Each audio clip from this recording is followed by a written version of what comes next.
Louise Casey, one of the things that stands out for me most in this review is that there are a number of officers that you've spoken to who say that they don't trust the Met Police officers if they were interacting with their own families. If the Met Police don't trust the Met Police with their own friends and family, I mean, this is just an absolutely dire situation, isn't it?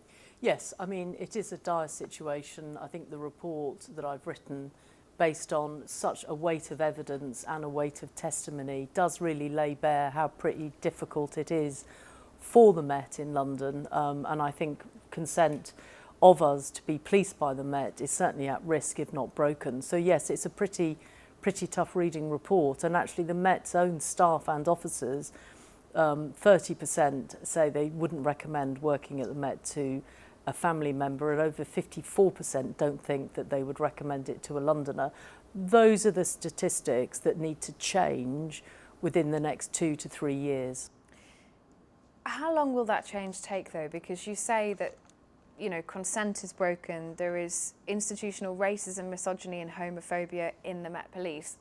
Can the Met Police change, and how long will it take?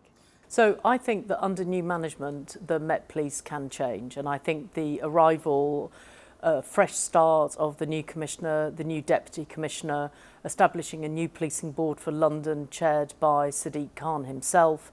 And also I think the report really tells Londoners and people outside London actually that actually policing can change, must change, and it shows what we want from a police service in the 21st century. So I would clean up the Met. I mean, that's got to be a top priority, so we can be absolutely sure that there are people that are kicked out of the force if they've got sort of standards that fall below the par, that they need to today start the process of setting up a better service for women and children, particularly in London, by despecialising it, deprioritising it. They're essentially shoved women and children to the side at a point that we're all saying violence against women and girls is the right thing. The service to Londoners just isn't good enough.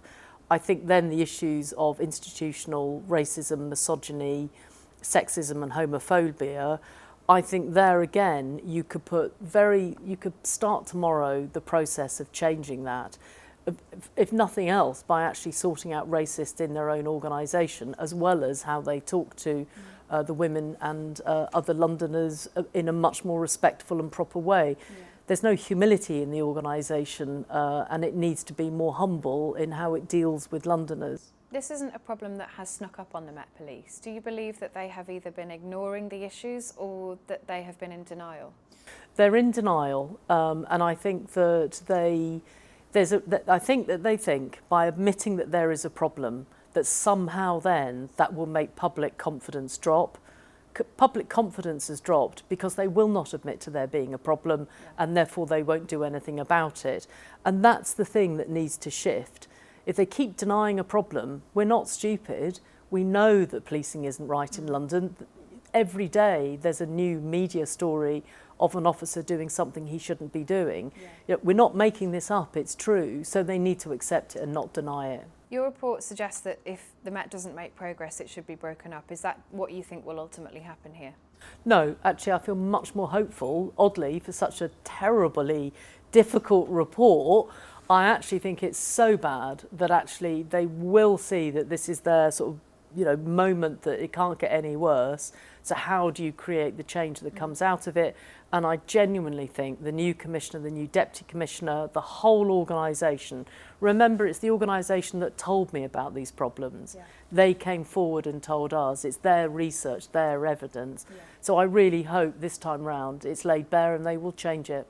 You have described the organisation at the moment as rotten. What shocked you most during this review? I think what shocked me most is that when Sarah Everard was abducted, raped and murdered by a serving police officer, it wasn't their equivalent of a plane falling out of the sky, that we should literally find out what went on, how it went on, and how we can make sure nobody else is like that in our force. I think that what we were all feeling when we read the newspapers and we heard about it was obviously personal upset. But actually, when you're running the Met, you have to go beyond personal upset and make change. And I think that shocked me. And the treatment of women and the fact that 20 plus years after Macpherson, we still don't have black Londoners having trust and confidence in the police to the degree they should. As a woman, would you today report a rape or sexual assault to the Met Police? So as a woman, I think it's absolutely important that when we are assaulted, we always make sure it's recorded. Do you have confidence they would treat it properly though? No, I don't have full confidence that they would treat it properly. And I know that's a terrible thing to say, but that's the biggest thing that they have to change. It still means we should come forward. Is the Met Police a boys' club at the moment? There are parts of the Met Police that are a boys' club, and you know, I've laid that bare in the report. I think that there are elements that are almost completely white and male, and that needs to change. Some of the officers working on rape and sexual assault cases, your report says they've seen levels of burnout the same as some of the COVID-19 frontline medics. Whose fault is that? Should we be looking at Cressida Dick here, that she didn't realise there was a problem sooner, or is this something much more fundamental?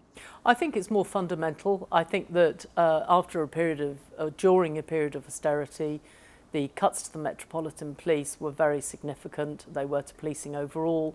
That said, they then made choices around those cuts, and I think they made the wrong ones.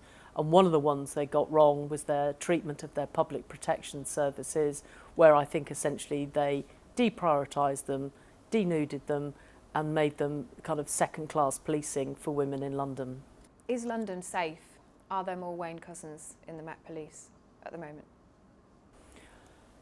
London is safe in that right now, as we're sitting here, there are good police officers out there dealing with 999 calls, receiving calls from women that have been sexually assaulted or raped. That will continue. What I'm saying is the Met's problems are so severe and so big, they need to improve that response and improve what they're doing for women and for Londoners and black Londoners much more than they are. And do you believe that there could still be other Wayne Couzens in the Met Police at the moment today? I do not think I can assure you, all the people watching this programme, that that is not an impossible thing. And when they have changed their misconduct processes so thoroughly, they will be like every other public sector organisation, which is bad people try and get into it. You have to do your best to stop that from happening. And when you know it's happening, you need to do something about it. And that's the test.